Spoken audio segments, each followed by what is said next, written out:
Video ini hanya untuk mereka yang punya logika. Bagi yang tidak punya logika, skip aja. Orang-orang PDI Perjuangan ini emang suka sekali mengarang bebas. Kali ini yang meracau adalah Guntur Romli, juru bicara Partai Banteng tersebut. Dia mengomentari pemilihan ketua umum yang dilakukan Partai Solidaritas Indonesia. Komentarnya ngawur betul. Dia terkesan benci betul dengan PSI sehingga apapun kebaikan yang dilakukan PSI akan dikomentarinya dengan nyinyir.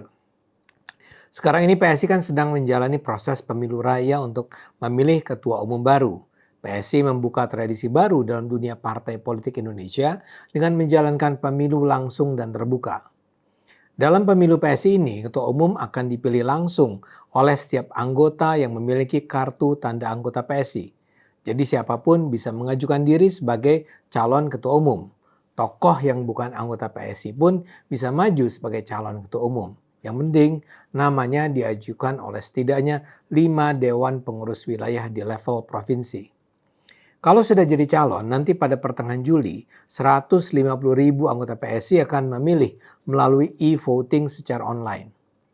Sampai batas akhir pencalonan ada 3 nama yang jadi calon ketua umum. Pertama, Kaisang Pangarep yang sedang menjabat ketua umum.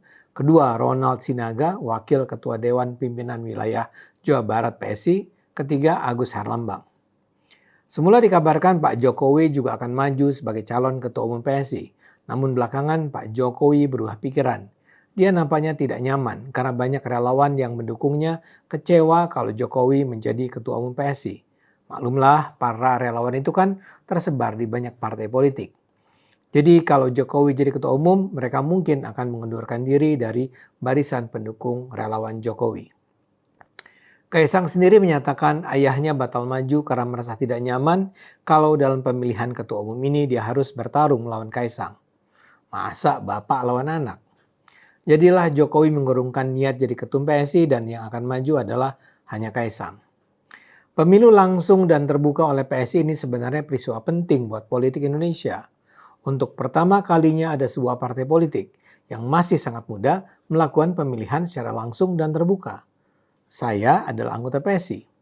Walau saya tergolong berusia senior di PSI, saya sama sekali tidak terlibat dalam penggodokan rencana ini. Karena itu saya sangat bahagia saya berada di sebuah partai yang cara berpikirnya semaju ini. Selama ini pemilihan ketua umum partai politik di Indonesia bersifat sangat elitis. Nama calon ketua diajukan oleh cabang partai di kota, ke provinsi, ke pusat. Jadi para anggota tidak ikut memilih. Apa yang dilakukan PSI ini mengikuti pola pemilihan yang lebih demokratis di negara-negara maju terutama di Eropa. Tapi lucunya atau mengecewakannya, partai terbesar dan senior PDIP mengomentari pemilihan ini dengan sangat sinis dan kekanak-kanakan. Seperti saya katakan tadi, yang berkomentar adalah juru bicara baru mereka, Guntur Romli. Dengan nyinyir dia bilang, pemilu raya PSI itu cuma gimmick-gimmick saja. Guntur bahkan mengaku sudah mendapat informasi bahwa yang akan menang dalam pemilu raya ini adalah Kaisang Pangarep. Kaisang sudah ditentukan akan jadi ketum PSI katanya. Calon-calon lain menurutnya hanya calon boneka, hanya gimmick. Guntur juga bilang sejak awal dia sudah tahu bahwa Pak Jokowi memang tidak akan ikut maju dalam pemilihan. Bagi saya itu hanya cara untuk mengatrol PSI, kata Guntur. Menurut saya, Guntur ngawur sengawur-ngawurnya. Saya heran mengapa PDIP harus merespons dengan cara berpikir sesempit itu. Bahkan sebagian dari yang dikatakannya adalah kebohongan semata. Saya harus katakan, tidak pernah ada kesepakatan dalam PSI untuk memenangkan Kaisang. Secara akal sehat, memang kemungkinan besar Kaisang akan menang.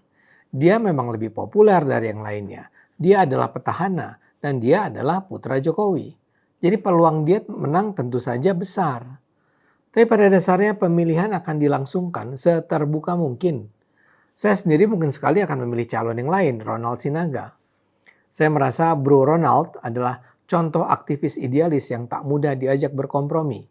Dia saya kenal tahun lalu saat memperjuangkan nasib para vendor BUMN yang tak dibayar kontraknya oleh BUMN yang tak bersedia memenuhi kewajiban mereka. Ronald melakukannya pro bono, tak dibayar. Dan dia berhasil menyelamatkan sejumlah vendor yang akhirnya dipenuhi piutangnya oleh BUMN bermasalah. Bro Ron juga memperjuangkan dana bantuan program Indonesia Pintar dari pemerintah yang seharusnya diperoleh siswa-siswa tidak mampu. Dana itu disunat atau bahkan diambil begitu saja oleh para kepala sekolah, guru, dan pengelola sekolah. Jadi Bro Ron ini tipe pejuang tulen. Karena itu saya merasa dia pantas didukung sebagai calon ketua umum PSI.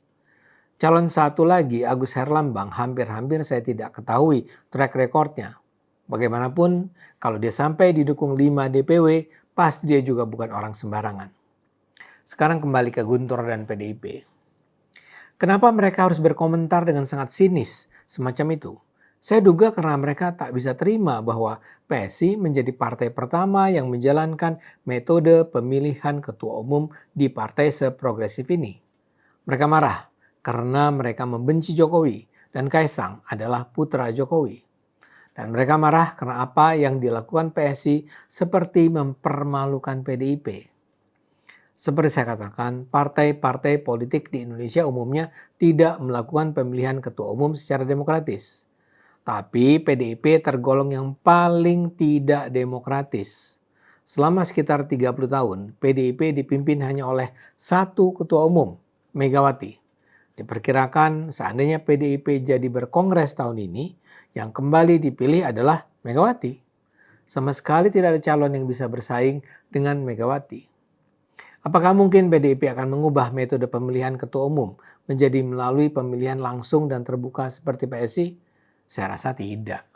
Saya rasa Megawati tidak cukup percaya diri akan melakukannya karena dia tetap takut kalah. Dia mungkin khawatir kalau dia harus bersaing dengan taruhlah Bambang Pacul. Para anggota PDIP lainnya akan memilih sang pesaing. Karena itulah PDIP tidak akan mengubah metode pemilihan ketuanya. Nah, untuk itu agar pilihan PDIP nampak cukup objektif, mereka nampaknya merasa perlu menjelek-jelekan PSI. Saya kembali tekankan. Saat ini tak ada jaminan bahwa Bro Kaisang akan menang. Selama 2-3 minggu ke depan, ketiga kandidat Kaisang, Ron Sinaga, dan Agus Herlambang akan bertarung mempengaruhi para anggota PSI untuk memilih mereka. Semua kemungkinan serba terbuka. Karena itu saya menyarankan para kader PDIP dan juga kader-kader partai lainnya memperhatikan secara seksama apa yang dilakukan PSI sampai pertengahan Juli nanti. Kalau ternyata lancar, sukses, dan berhasil melahirkan pemimpin terbaik, tak ada salahnya lah metode pemilihan langsung dan terbuka ala PSI ditiru. PDIP sebaiknya berhenti mempermalukan diri. Selamat berjuang PSI. Ayo gunakan akal sehat, karena hanya kalau kita gunakan akal sehat, Indonesia akan selamat.